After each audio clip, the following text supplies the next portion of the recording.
So for the medical profession I chose a dermatology PA because that's what I eventually want to be, a physician's assistant, hopefully in dermatology.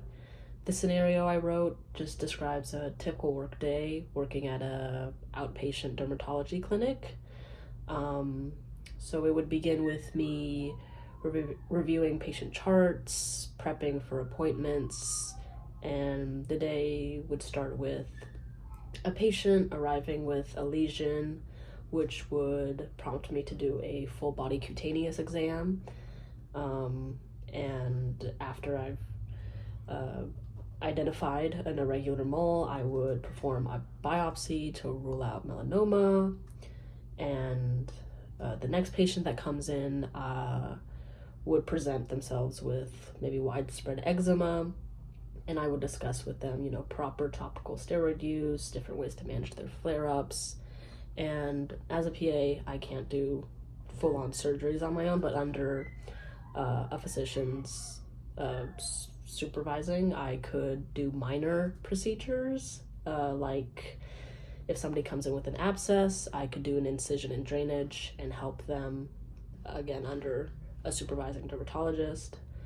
Later in the day, I could do follow-up appointments. For example, a patient comes in who's undergoing cryotherapy for their actinic keratosis, and I would evaluate and monitor their healing process.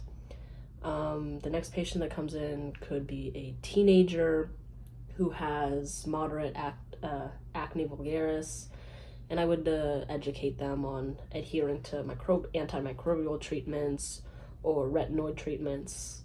And later in the day, a postoperative patient might come in for their follow-up on Mohs surgery to remove their basal cell carcinoma, and I would examine their sutures, make sure the healing is going well, assess the granulation tissue, and educate the patient on proper wound care, and the things that they can do to prevent hypertrophic scarring.